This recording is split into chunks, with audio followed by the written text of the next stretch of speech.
안녕하십니까, 김주성입니다. 새벽에 읽는 성경 말씀 시작하겠습니다. 오늘 아침 읽을 말씀은 열왕기하 13장입니다.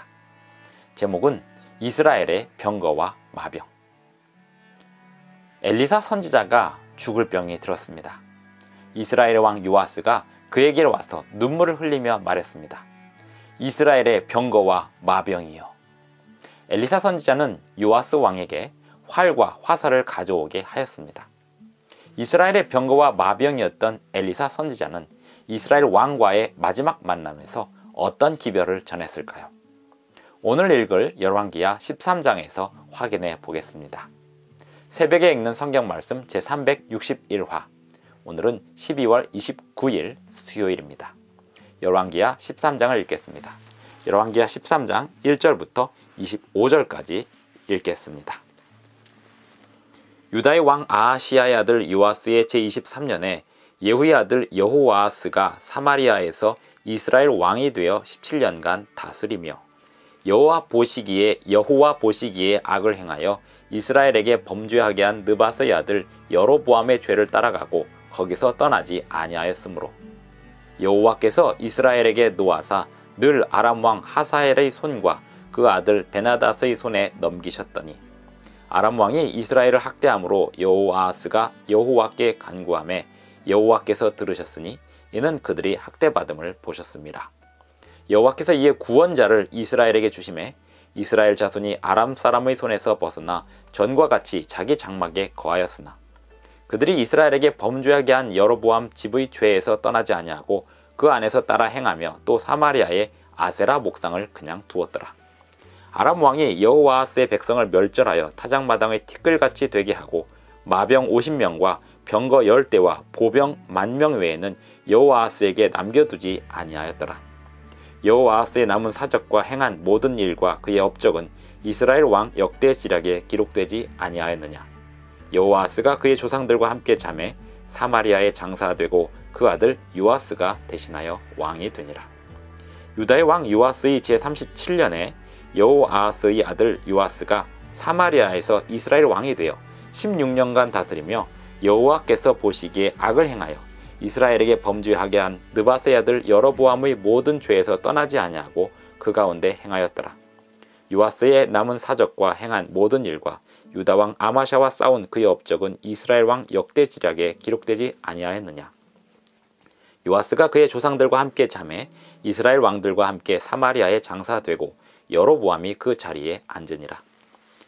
엘리사가 죽을 병이 들매 이스라엘의 왕 요아스가 그에게로 내려와 자기의 얼굴에 눈물을 흘리며 이르되 내 아버지여 내 아버지여 이스라엘의 병거와 마병이여 하매 엘리사가 그에게 이르되 활과 화살들을 가져오소서 하는지라. 활과 화살들을 그에게 가져오매 또 이스라엘 왕에게 이르되 왕의 손으로 활을 잡으소서 하매 그가 손으로 잡으니 엘리사가 자기 손을 왕의 손 위에 얹고 이르되 동쪽 창을 여소서 하여 곧 열매 엘리사가 이르되 쏘소서 하는지라. 곧 쏘매 엘리사가 이르되 이는 여호와를 위한 구원의 화살 곧 아람에 대한 구원의 화살이니 왕이 아람 사람을 멸절하도록 아벡에서 치리이다 하니라. 또 이르되 화살들을 집으소서 곧 집음에 엘리사가 또 이스라엘 왕에게 이르되 땅을 치소서 하는지라. 이에 3번 치고 그친지라. 하나님의 사람이 노하여 이르되 왕이 6번을 칠 것이니이다. 그리하였다면 왕이 아람을 진멸하기까지 쳤으리이다. 그런즉 이제는 왕이 아람을 3번만 치리이다 하니라. 엘리사가 죽으니 그를 장사하였고 해가 바뀜에 모압 도적대들이 그 땅에 온지라. 마침 사람을 장사하는 자들이 그 도적대를 보고 그의 시체를 엘리사의 묘실에 들이던지매 시체가 엘리사의 뼈에 닿자 곧 회생하여 일어섰더라. 여호아하스 왕의 시대에 아람 왕 하사엘이 항상 이스라엘을 학대하였으나 여호와께서 아브라함과 이삭과 야곱과 더불어 세우신 언약 때문에 이스라엘에게 은혜를 베풀며 그들을 불쌍히 여기시며 돌보사 멸하기를 즐겨하지 아니하시고 이때까지 자기 앞에서 쫓아내지 아니하셨더라. 아람의 왕 하사엘이 죽고 그의 아들 베나닷이 대신하여 왕이 되매 여호아하스의 아들 요아스가 하사엘의 아들 베나닷의 손에서 성읍을 다시 빼앗으니 이 성읍들은 자기 부친 여호아하스가 전쟁 중에 빼앗겼던 것이라. 요아스가 베나닷을 3번 쳐서 무찌르고 이스라엘 성읍들을 회복하였더라. 열왕기하 13장에는 아람과 이스라엘의 관계, 그리고 엘리사가 죽을 때 요아스 왕에게 전한 기별, 이 내용이 주를 이루고 있습니다. 이스라엘에게 하나님께서 노하셨다, 이렇게 말씀을 하고 있는데요. 하나님의 노하심은 사람의 노함과 다른 노하심입니다. 하나님께서는 당신의 백성들에게 율법을 주시고 그 율법에 순종하여 살면 그 백성들이 주변 나라에 영향을 끼치고 강국으로 살게 하셨습니다. 그리고 실제로 하나님의 율법은 그 율법에 순종하여 삶으로 다른 사람들에게 영향력을 끼치며 강한 민족으로 살 수 있게 하는 힘이 되기도 하였습니다. 그런데 이스라엘 백성들이 하나님의 율법을 따르지 않고 또 주변 강국들의, 주변 민족들의 우상을 따라서 섬김으로 인하여 주변 민족들에 비해 머리가 되지 못하고 꼬리가 되어가고 있었습니다. 그러다 보니 주변 강국들의 침략을 받으면, 그 침략에 노출이 되면 그 침략을 받으면서 약해질 수밖에 없었습니다. 그렇게 일어나는 자연스러운 현상을 하나님께서 노하셨다, 이렇게 성경에 표현하고 있습니다. 이유가 무엇일까요? 이스라엘 백성들로 하여금 하나님께 간구하도록 하는 데 목적이 있었습니다. 성경을 읽는 사람에게도 그런 목적이 성경을 읽는 사람들을 향하여도 그런 목적이 담겨 있습니다. 하나님께서 노하셨다고 하면 하나님께 간구하여서 그 노하심 대신에 하나님께서 기뻐하심으로 우리를 돌보시도록 하나님께 간구하라는 뜻이 있는 것입니다. 실제로 이스라엘 왕이 하나님께 간구하였을 때 이스라엘을 위하여 구원자를 베푸셔서 아람과의 전쟁에서 승리하도록 하셨습니다. 14절부터 보면 엘리사가 죽을 병이 들었습니다. 이스라엘의 왕 요아스는 엘리사를 찾아가서 이렇게 말합니다. 이스라엘의 병거와 마병이여 하면서 눈물을 흘립니다.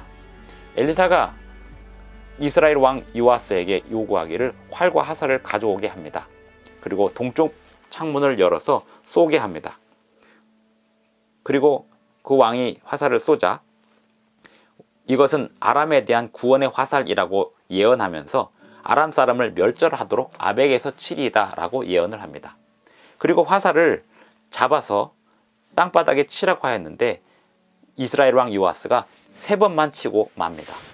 하나님의 사람 엘리사는 노하면서 왕이시여 대여섯 번을 쳤어야지 왜 3번만 쳤습니까? 라고 하면서 이스라엘의 아람에 대한 그 공격은 3번으로 그칠 것이다, 이렇게 한탄하게 됩니다.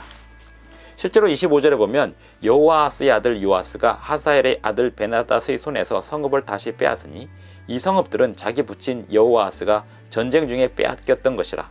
요아스가 베나닷을 3번 쳐서 무찌르고 이스라엘 성읍들을 회복하였더라. 하나님의 말씀에 순종하는 백성들, 또 하나님의 뜻을 온전히 받드는 백성들은 힘이 있습니다. 그리고 그들은 하나님의 뜻을 이루어가는 데 있어서 힘차게 그 일을 이루어냅니다. 믿음으로 전진합니다. 흔들림 없이 갑니다. 하지만 하나님의 말씀을 온전히 순종하지 못하는 사람들은 기회가 왔을 때도 힘없이 대합니다. 이스라엘 왕 요아스를 향하여 이스라엘 선지자 엘리사는 죽을 병이 들어있는 가운데서도 그에게 믿음을 북돋우고 그를 시험하고자 했습니다. 이것은 좋은 의미의 시험이었습니다.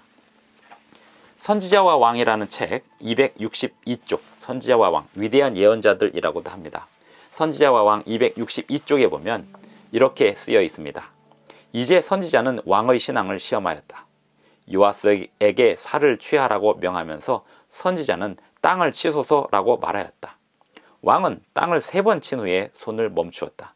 엘리사는 당황하여 부르짖기를 왕이 5, 6번을 칠 것이니이다. 그리하였다면 왕이 아람을 진멸하도록 쳤으리이다. 그런즉 이제는 왕이 아람을 3번만 치리이다 하였다. 이 교훈은 책임 있는 지위에 있는 모든 사람을 위한 것이다. 하나님께서 어떤 사업을 성취하도록 길을 여시고 성공의 보증을 주실 때에 하나님의 사용하시는 도구로서 택함을 입은 사람은 약속하신 결과를 가져오기 위하여 그의 힘으로 할 수 있는 모든 일을 해야 한다. 사업을 추진하는 열성과 인내에 비례하여 성공이 주어질 것이다. 하나님께서는 저희가 부단한 노력으로 자기들이 해야 할 몫을 할 때에만 당신의 백성을 위하여 기적을 행할 수 있으시다. 하나님께서는 당신의 사업에 헌신할 사람, 곧 영혼에 대한 열렬한 사랑과 결코 시들지 않는 열심과 도덕적 용기를 가진 사람들을 부르신다. 이와 같은 교역자들에게는 너무 힘들어 하지 못할 일이 없겠고 너무 암담해서 기대하지 못할 일도 없을 것이다. 그들은 겁내지 않고 계속 노력해서 마침내 표면상의 패배를 영광스러운 승리로 바꾸어 놓을 것이다. 이스라엘 왕 요아스를 향한 엘리사의 시험은 오늘 우리에게도 계속되고 있습니다. 우리에게 선지자는 말합니다. 힘차게 전진하고 좌절하지 말고 쓰러지지 말고 주님을 붙잡고 붙들고 끝까지 가라고 전진하라고 명령하고 있습니다. 머뭇거리지 말고 또 주변 기웃거리지 말고 곧장 주님 앞으로 달려가면서 주님의 일을 최선을 다해서 감당하시는 저와 여러분이 되기를 간절히 바랍니다. 기도하시겠습니다. 하늘에 계신 우리 아버지, 오늘도 우리에게 새 아침을 주셔서 감사합니다. 2021년을 보내는 이 연말에 우리가 마지막까지 끝까지 최선을 다하는 하루하루를 보낼 수 있도록 도와주시고 새로운 새해를 힘차게 맞이할 수 있도록 도와주시옵소서. 오늘 하루도 우리에게 맡겨진 소임을 감당하며 주님께서 우리에게 주신 모든 일들을 다 감당해낼 수 있도록 도와주시옵기를 예수님의 이름으로 기도드리옵나이다. 아멘. 감사합니다.